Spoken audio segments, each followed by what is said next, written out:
Ceritanya ada dua perempuan. Dia nanya, dia sama siapa cekinnya gini nih. Bisa nggak mbak, saya mau ngecek CCTV. Setelah dia bilang dia pengen lihat CCTV, dia cerita.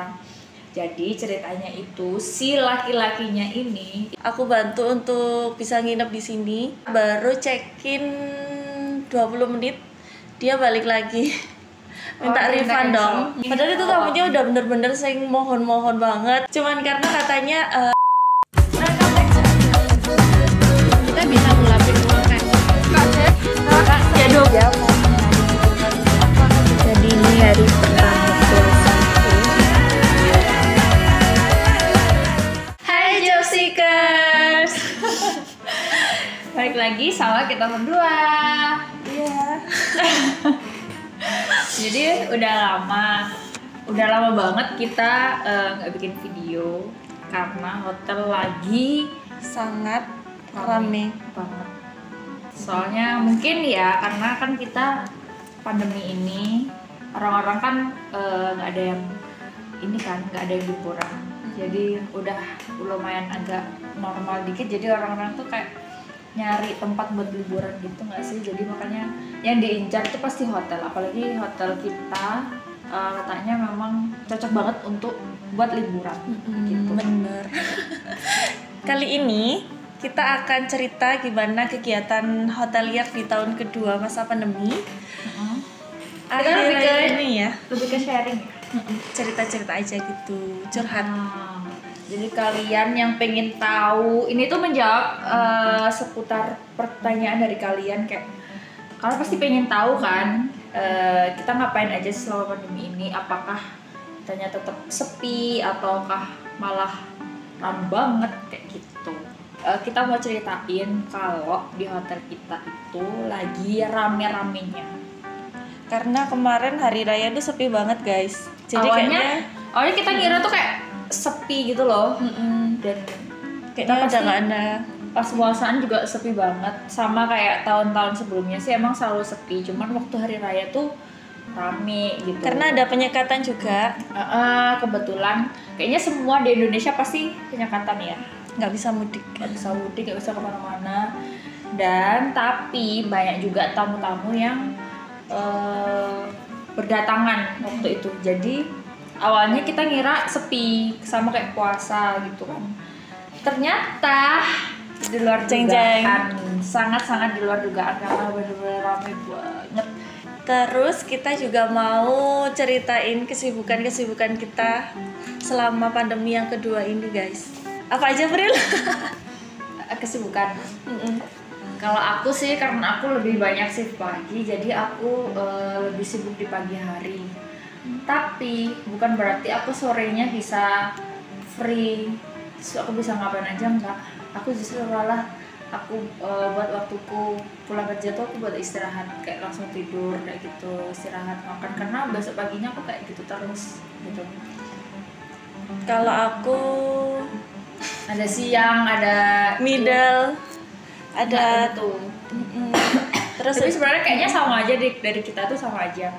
Karena saya waktu kita tuh sebenarnya memang lebih banyak di rumah, tapi kita tuh beraktivitasnya tuh banyak di kerjaan kayak gitu.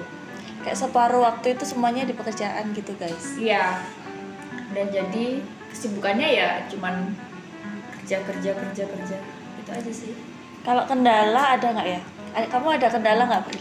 Kendala waktu kerja ini kan karena aku kebanyakan shift pagi, jadi aku tuh kendalanya waktu tamu-tamu yang check out gitu sih.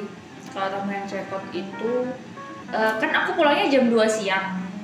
Kendalanya itu aku tamunya kan jam 12 check out. Gitu sekitar jam 12:30 tuh udah yang datang gitu loh.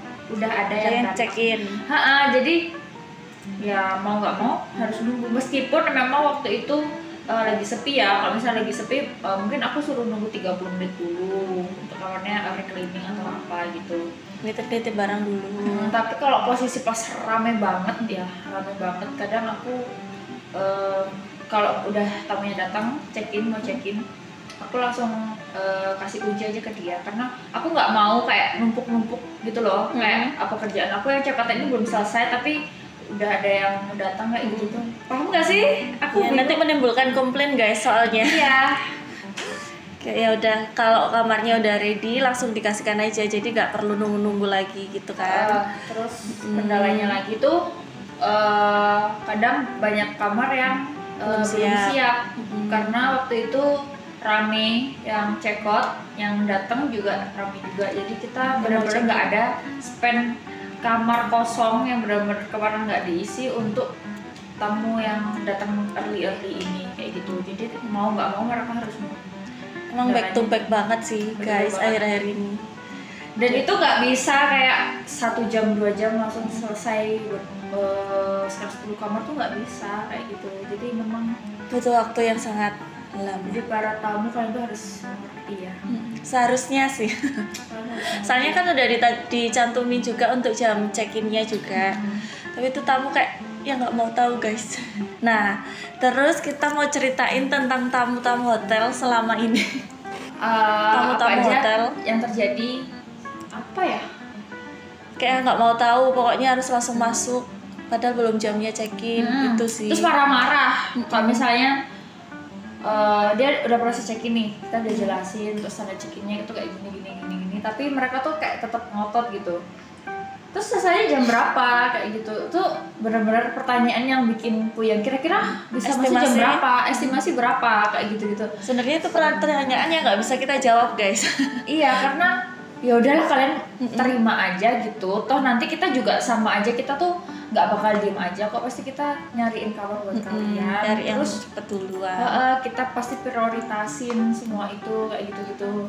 Jangan kira kita tuh kerjaannya kayak tamu check-in ya udah kita nunggu. Kalau nggak ada kamar ya udah kayak gitu, nggak kayak gitu. Nanti kalau kalian nanya baru kita ngecek, itu enggak sih kayak gitu. Terus aku kemarin ini sih, jadi ada tamu check-in, dia tuh mohon-mohon minta kamar padahal itu kita udah full banget. Nolak terus tamu. Nolak tamu. Walk in atau tamu yang langsung datang. Iya, terus sering banget emang. Parah. Terus habis itu ya udah akhirnya aku bantu nginep, maksudnya aku bantu untuk bisa nginep di sini. Habis itu 2 kamar, baru check-in 20 menit dia balik lagi. Minta refund dong. Itu groget sih sumpah asli. Nangis. Cuman karena katanya istrinya hamil, terus nggak mau psikisnya terganggu karena view-nya. Padahal itu dia itu minta lantai 2, udah tak kasih lantai 2. Terus minta view-nya yang bagus, udah tak kasih view-nya bagus. Karena memang kondisinya malam belum terlihat mungkin ya. Terus tiba-tiba aneh banget gitu. Kayak, Mbak saya mau di refund aja soalnya istri saya lagi hamil anak pertama, soalnya takut psikisnya terganggu. Emosi kak. Terus apa tuh boy, kalau kau udah omahai. Padahal itu tamunya udah bener-bener sing mohon banget, terus tak bantu, tapi kok malah keren banget sih, sumpah kayak masih terngiang di sini. Kalau aku juga sih ini barusan tadi ya. Check out. Enggak, ya proses check out, tapi tamu ini tuh ceritanya ada 2 perempuan. Dia tuh bilang kayak nanya, Mbak ada atas nama ini nggak ya check-in di sini kayak gitu. Aku cari nggak ada hari ini. Terus yang check out hari ini juga nggak ada. Terus kira-kira kapan check-innya? Aku bilang gitu kan. Terus dia bilang gitu, aku sekitar hari Jumat check outnya. Aku cari check outnya atas nama siapa. Dia sampai nulisin 3 nama di situ. Ada 3 nama. Benar-benar aku cari dan itu namanya Tit gitu kan. Aku sensor. Terus dia pesan 2 kamar. Terus dia bilang 2 orang ini bilang kalau dia tuh saudaranya. Dia tuh mau ketemu si orang yang nginep ini. Ya orang yang nginep ini. Aku bilang udah check out dari hari Jumat kemarin. Aku bilang gitu. Terus dia nanya, dia sama siapa check-innya gini nih. Waduh, aku semakin curiga gitu. Kenapa? Kayak gitu kan. Terus sampai dia tuh akhirnya bilang bisa nggak mbak, saya mau ngecek CCTV kayak gitu. Aku kaget dong. Aku tanya ke dia keperluannya untuk apa, padahal dia udah aku tanyain katanya cuman sekedar saudara. Masa kalau saudara sampai ngecek CCTV kan Gak ada yang mungkin. aneh. Apalagi gitu kan. nanyanya sama siapa? Nah, terus akhirnya dia ceritalah setelah dia bilang dia pengen lihat CCTV, dia cerita. Jadi ceritanya itu si laki-lakinya ini itu suaminya. Waduh, saudara tuh. Nah, suaminya ini nginep lah sama seseorang wanita gitu. Terus dia sempat ngasih tahu ke aku fotonya si suaminya ini lagi. foto sama si cewek kayak gitu. Fotonya ada sini. Enggak, dia ngasih tahu ke aku kayak foto kayak gini loh mbak mukanya, lihat nggak kayak gitu kan. Ya kan aku ketemu tamu kan nggak cuma 1-2 orang gitu kan, banyak. Apalagi kemarin kan Jumat rame banget, terus belum lagi Sabtu. Maksudnya kayak aku nggak bisa mengingat wajah itu secara langsung, apalagi kita semua pakai masker juga gitu kan. Ya aku jelasin kayak gitulah ke tamunya. Terus ya akhirnya dia cerita kalau itu tuh suaminya. Dia tuh nggak bilang kalau misalnya dia tuh check-in ke sini lah gitu. Terus akhirnya aku minta tolong sama security-nya buat ini boleh nggak mau ngecek CCTV cuman di area koridor. Maksudnya dia masuk sama siapa aja kayak gitu. Sama kelihatan nggak mukanya kayak gitu. Terus diizinin. Terus aku sempet tanya ke security, katanya boleh. Terus terus ya udahlah sama security-nya itu, terus akhirnya udah selesai. Ya udah deh. Terus mereka pulang. Karena kita sebenarnya nggak boleh terlalu memberikan informasi banyak ke tamu lain ya, apalagi itu masalah privasi. Masalah pribadi juga itu. Sebenarnya nggak boleh sih harusnya ya. Sebenarnya kok nggak boleh kayak gitu.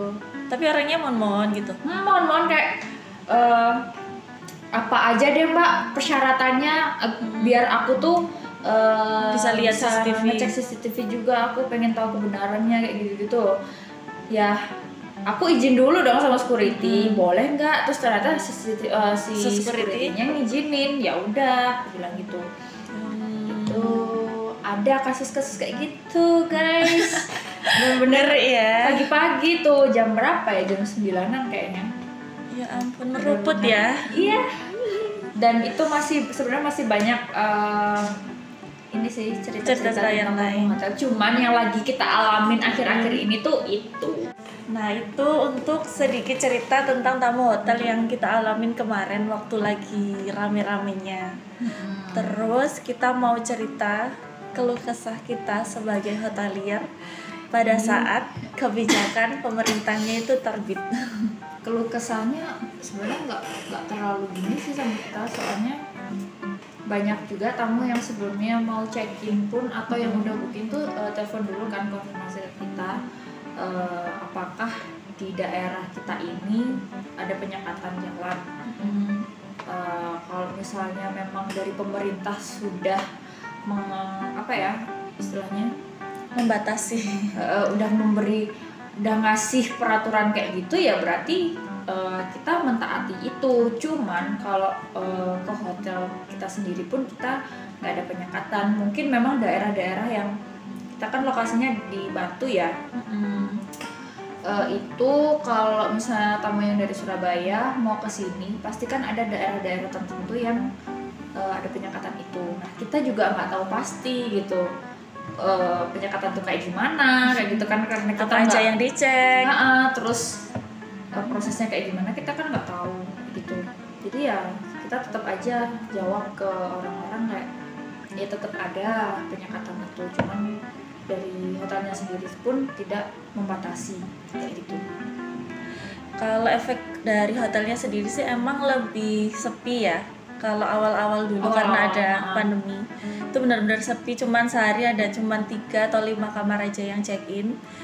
Cuman kalau weekend kita kebantu orang-orang yang menginap dari Kota Malangnya sendiri gitu. Nah, terus kita bakal ngasih tips juga buat kalian yang masih pengen kerja di hotel.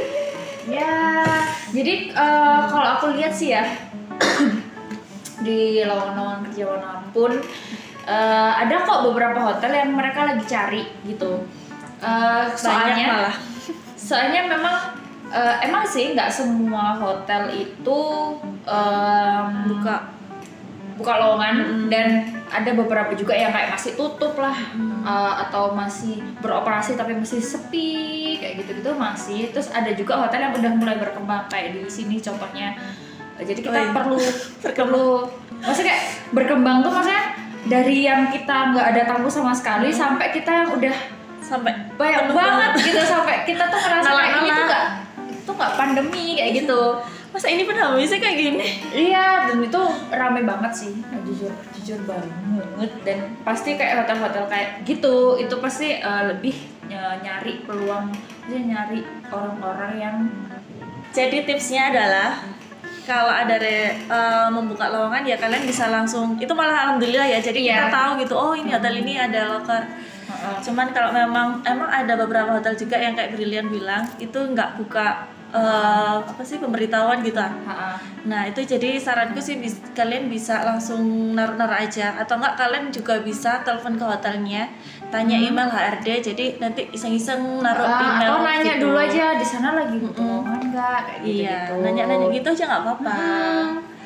Gitu. Pasti welcome orang hotelnya ya kan.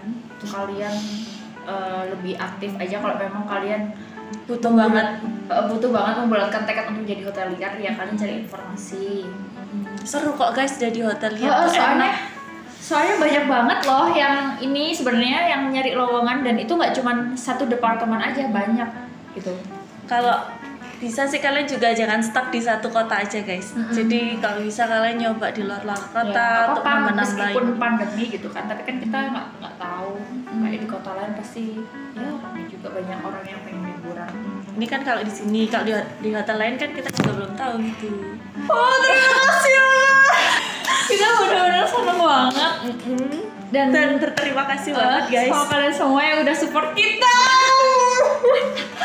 Udah dukung kita dari gak ada subscribernya sama sekali. Dari yang awalnya kita tuh bingung mau ngomong apa, sampai kita tuh ya kayak gini lah intinya. Yang awalnya cuma coba-coba iseng-iseng. Ternyata kita udah 1000 subscriber. Oh my god. Makasih ya guys. Makasih guys. Dan kita juga butuh dukungan dari kalian semua. Kalau saya kalian pingin kontennya ini akan terus jalan, kita minta kalian buat share dan komen terus. Jangan lupa yang belum subscribe tuh di subscribe, biar kita semakin semangat. Kalau ada saran, kritik atau apapun bisa langsung komen di bawah guys. Iya, kalau misalnya pengen kita bikin video apa tentang apa, kalian bisa tulis di komen. Kita itu butuh masukan ya nggak sih? Sebenarnya kita tuh juga jadi balik kita sibuk juga, kalau misalnya kita mau ngonten tuh kita juga mikir. Jujur aja kita bingung kayak gitu, kita apa lagi ya gitu. Pokoknya kita makasih banget guys buat kalian semuanya yang udah subscribe sampai 1000. Jangan lupa setelah video ini tayang, aku pengen subscribe-nya nambah. Amin. Terus penontonnya juga tambah banyak, likes-nya makin banyak, terus yang nge-share juga masuk surga. Oke, sekian dulu video dari kita berdua. See you on next video on